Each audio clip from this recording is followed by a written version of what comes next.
There are more than 5,000 AI data centers currently operational, running in the globe. But with the rise of data centers and overall AI, there is an unusual problem that is constantly rising, and most people don't seem to realize this. And that problem is that artificial intelligence is making your electricity expenses worse.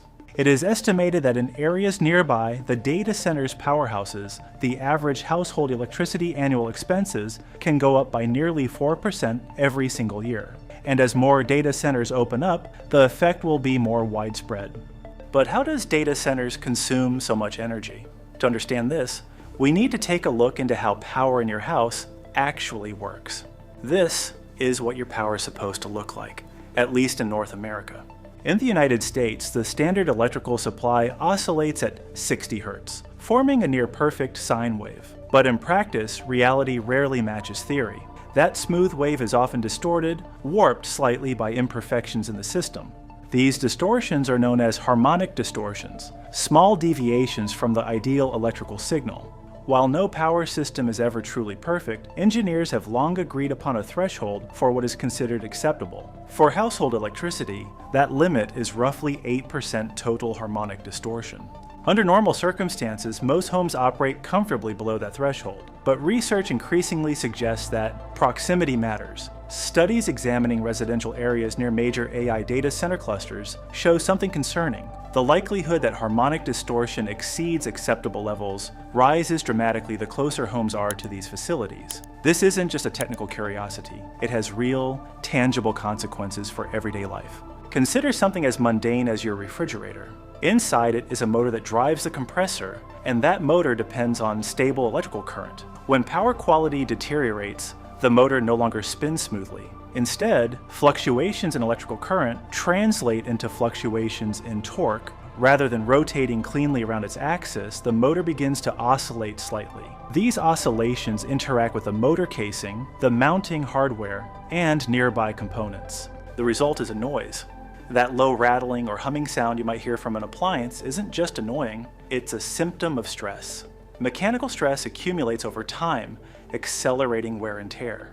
Bearings degrade faster. Windings heat unevenly. Components fail earlier than expected. Eventually the motor dies, leaving you with spoiled food and an expensive repair or replacement. The refrigerator is just one example. The same principle applies to air conditioners, washing machines, dishwashers, ceiling fans, and countless other devices that rely on electric motors or sensitive electronics. The 8% harmonic distortion limit wasn't chosen arbitrarily. It reflects what typical household appliances can tolerate without significantly shortening their operational lifespans. So in subtle and incremental ways, artificial intelligence is already costing consumers money, not through subscription fees or app upgrades, but through faster appliance degradation. Your electronics are aging more quickly, quietly transferring the costs of AI infrastructure onto everyday households.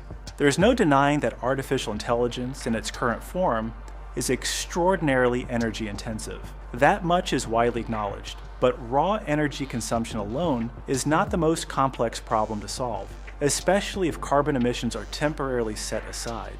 What matters just as much, if not more, is how and where AI consumes electricity. Making AI a net benefit for ordinary Americans presents a challenge that goes far beyond debates about automation, creativity, employment displacement, or misinformation. It also comes down to physical infrastructure.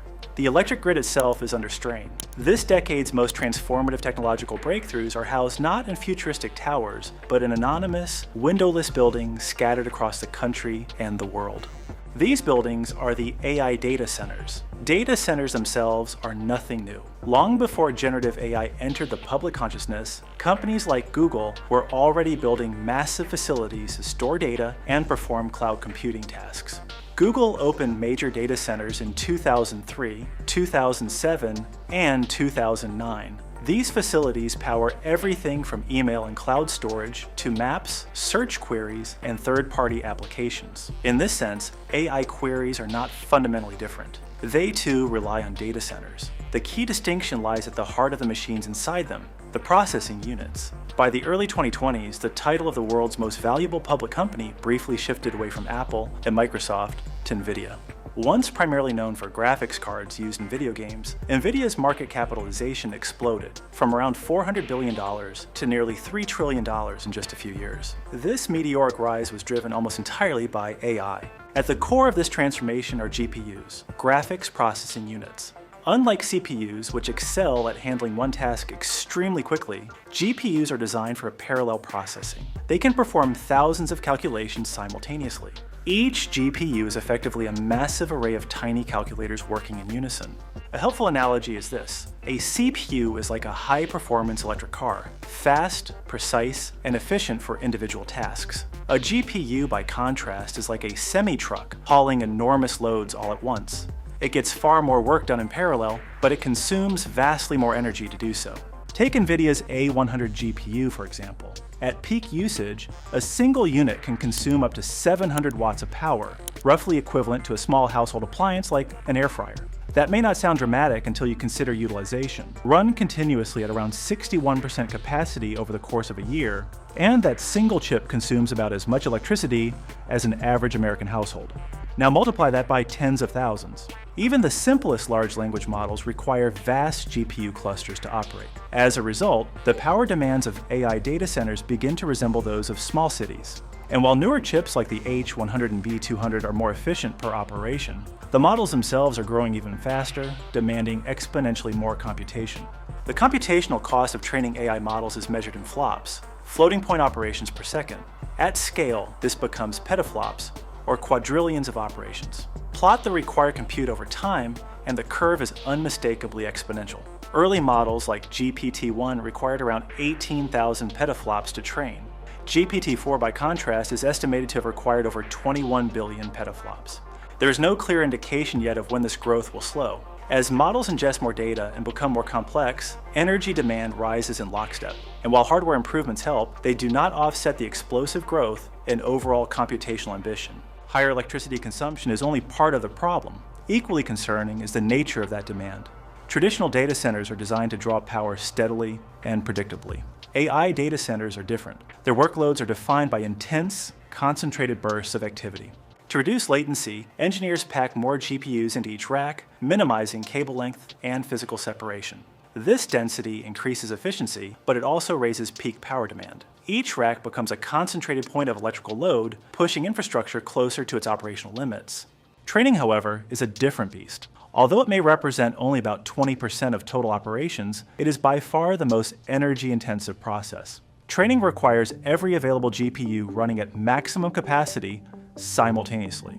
Unlike traditional data center tasks, which can be staggered to smooth demand, AI training creates synchronized peaks across thousands of machines. This kind of synchronous demand makes grid operators uneasy. Electrical grids operate with very little margin for error. Supply must match demand almost perfectly. Sudden changes, either spikes or drop-offs, can destabilize the system, degrading power quality or triggering protective mechanisms. A stark example occurred on July 10, 2024, in Northern Virginia. A lightning arrestor failed on a transmission tower, causing a localized fault. The grid experienced a brief 42 millisecond voltage depression, followed by several additional disturbances over the next 82 seconds. Normally, this would have been a minor incident. The affected line would be taken offline, repairs made, and service restored before peak demand returned. But Northern Virginia is home to the largest concentration of data centers in the world. Data centers are extremely sensitive to power irregularities. Even minor disturbances can trigger fault detection systems, which instantly shift facilities to battery backup while diesel generators spin up. When this happens across a large cluster, the effect is dramatic. In this case, nearly 1,500 megawatts of demand vanished almost instantaneously. That's roughly equivalent to the entire electricity consumption of a small country like Iceland or Jamaica disappearing in seconds. Grids are designed to adapt, but only so fast. When demand collapses suddenly, frequency rises. During this incident, grid frequency increased from 60 Hz to about 60.047 Hz. That deviation alone wasn't catastrophic, but it served as a warning. Larger deviations could trip protective systems across the grid, triggering cascading failures and widespread blackouts. Similar frequency-related cascades contributed to major outages in Texas in 2021, the US Northeast in 2003, and Spain and Portugal in 2025. These risks are not new. Large industrial loads have always posed challenges to grid stability. That's why grid operators strictly regulate new connections. Developers must wait years for approval while infrastructure is upgraded. In Loudoun County, Virginia, often called Data Center Alley, connection backlogs stretch 4 to 7 years. At the same time, public sentiment has shifted. Once eager for data centers, communities are now pushing back over environmental impacts, aesthetics, water use, and the relatively low number of permanent jobs. This pattern is repeating nationwide. Traditional data center hubs are becoming congested, prompting companies to seek new locations, often as far from existing clusters as possible. Places like Mesa, Arizona, saw this opportunity early. What was once empty desert along Elliott Road has transformed into a major tech corridor. Favorable zoning, cheap land, abundant transmission lines, and proximity to airports made it ideal. Apple alone committed $2 billion to build massive facilities, followed by other tech giants. Arizona's diversified energy mix, nuclear, natural gas, hydro, and renewables, makes electricity relatively affordable. Utilities like the Salt River Project are investing heavily in battery storage and transmission upgrades to support volatile demand. Yet there is no perfect location for data centers. They require land, power, and water, resources that are finite everywhere. The US already hosts roughly 5,000 data centers, accounting for about 4% of national electricity use. That figure is expected to more than double by 2030. As water scarcity worsens and climate pressures mount, public support may erode even in currently receptive regions. Recognizing these limits, tech giants are increasingly moving toward owning their own power generation. Microsoft has partnered with Constellation to restart a nuclear reactor at 3 Mile Island, securing 835 megawatts of firm power. Amazon, Google, and others are pursuing similar strategies, including small modular reactors. But AI is not just the domain of mega corporations. Countless smaller firms will still rely on the grid. Increased demand is inevitable. Ironically, this challenge may carry an upside. The grid upgrades needed to support AI, battery storage, transmission expansion, fast response systems are the same upgrades required to fully integrate renewable energy. Large-scale batteries can respond instantly to demand shifts, stabilizing frequency and preventing blackouts. They also allow solar and wind to function as reliable baseload power. Expanded transmission enables clean energy to flow from resource-rich regions to population centers. AI may push the grid 2 steps backward in emissions, but if handled wisely, it could also push it 1 step forward in resilience and sustainability. That outcome is not guaranteed. It will require thoughtful policy, planning, and investment. But if the demand is coming regardless, the question becomes not whether to act, but how to react. Let me know your thought in the comments, and make sure to subscribe for our next interesting video coming soon. This is Rob, and you're watching Beyond Economy.